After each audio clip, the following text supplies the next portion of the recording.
내 몸이 정말 이제 나이가 이제 50대 중반에 들어가니까 네. 젊었을 때 생각을 해서 욕심을 그랬던 것인지 어쩐지 모르겠는데 몸이 안 따라주더라. 물론 이제 뭐 정신과 약도 먹고 우울증에 불면증이 심해서 이제 약을 먹고 있었지만은 먹으면서도 운동을 할 수 있다는 그런 것을 제가 뭐 직시를 하고 열심히 한번 해보자 마지막이다 생각하고 했는데 운전하다 보니까 몸이 안 따라주더라. 이렇게 운전하다가 내가 차에서 그냥 운전을 하다가 떨어져 죽겠구나. 그 정도셨구나. 너무 심하더라. 이 정도일 줄은 몰랐어요, 솔직히.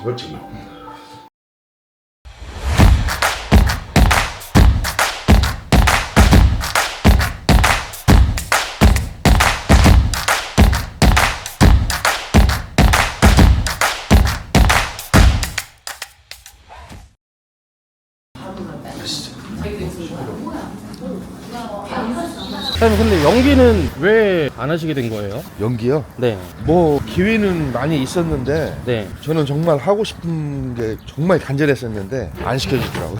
제가 저도 젊었을 때는 굉장히 호리호리하고 굉장히 잘생겼다는 얘기를 많이 들었었는데 나이 먹으니까 다 얼굴이 참 처지더라고요. 그건 근데 어쩔 수 없는 거 아니에요? 예, 맞아요. 어쩔 수 없어요. 나이 먹으면 원래.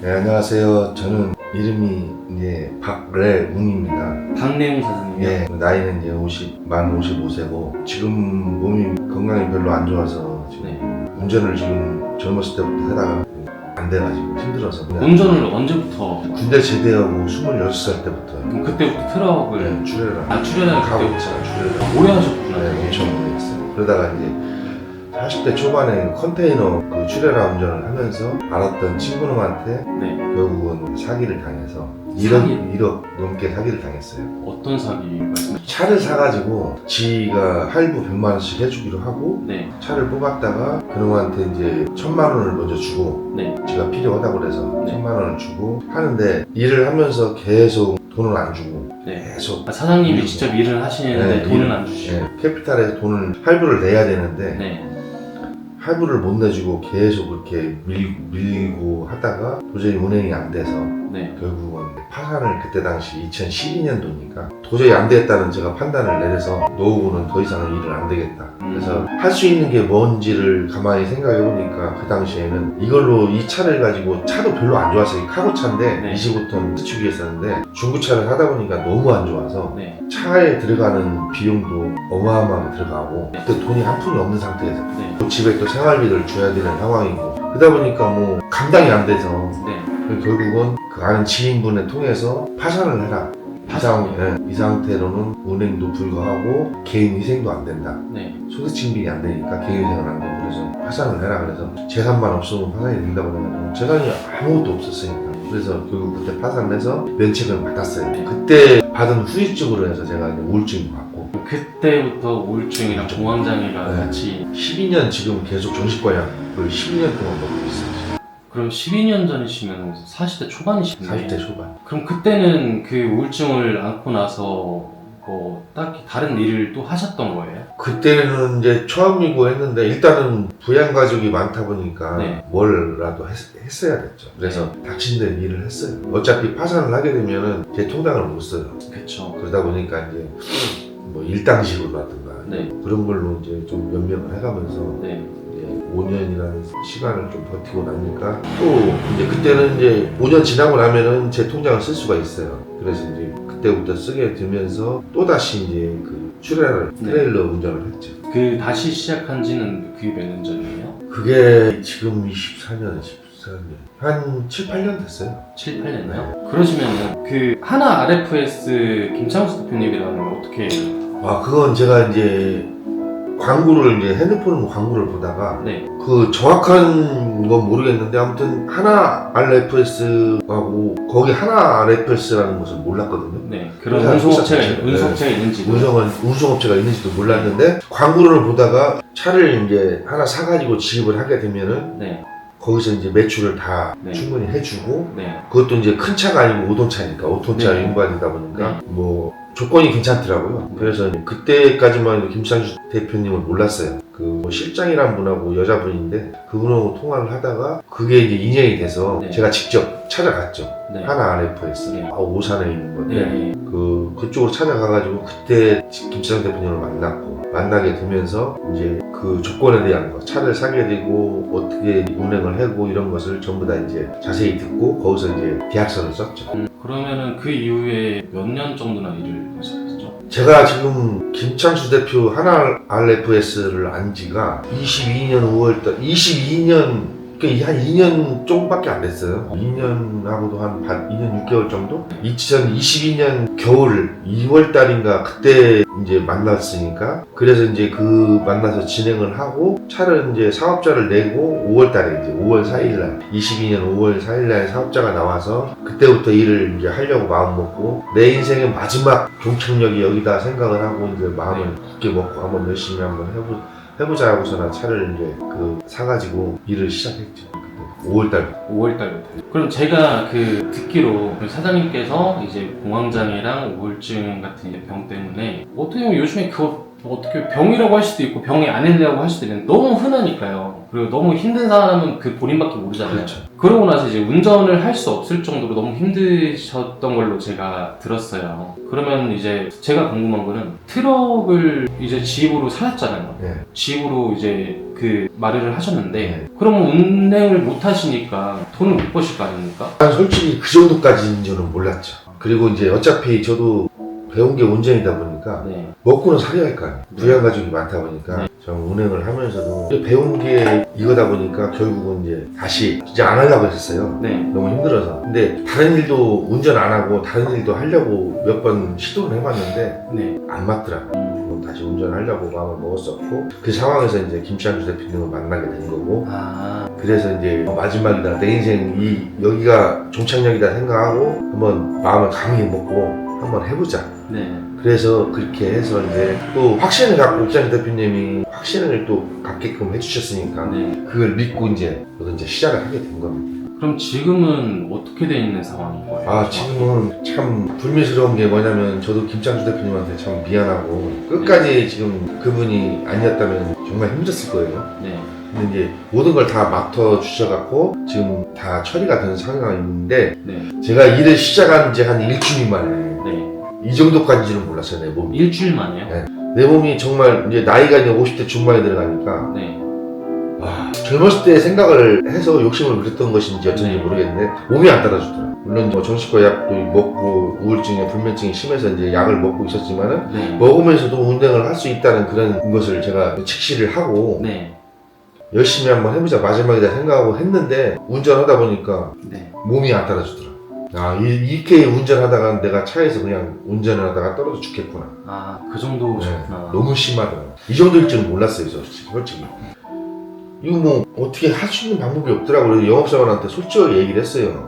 이거 내가 지금 상황이 이러니까 네. 이거 어떻게 했으면 좋겠냐 했더니 그리고 그때 처음으로 이제 네. 뭐 공황장애랑 우울증이 있다고 말씀을 해주셨던 거예요? 그렇죠. 그래서 이제 그런 거 있었으면은 진작에 얘기를 하지. 뭐 지금 차가 이런 상황에서 뭐 어떻게 했으면 좋겠냐 그래서 그건 제가 뭐 경험도 없고 모르니까 네. 대표님이 어떻게 좀 해주시면 안 되냐고. 그러면 임대 기사를 놓자고 해가지고 네. 임대 기사를 그 김창수 대표님 이제 한 분을 데리고 가주신 네. 거예요? 데리고 왔는데 그 사람이 각서하고 계약서를 하나 RFS 사무실에 가서 저하고 김창수 대표하고 라는 기사 네. 그 사람하고 셋이서 이제 각서와 계약서를 받고 아, 지금 이제 다른 기사님이 그 운행을 하시다가 네. 그분이 이제 인수를 하는 조건으로 해서 가져갔어요.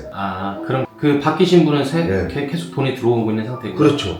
하나 RFS에서 매달 그 운송 네. 이제 짐을 주면서 이제 네네. 거기서 관리를 해가지고 다 하기로. 다행이네요. 네. 진짜.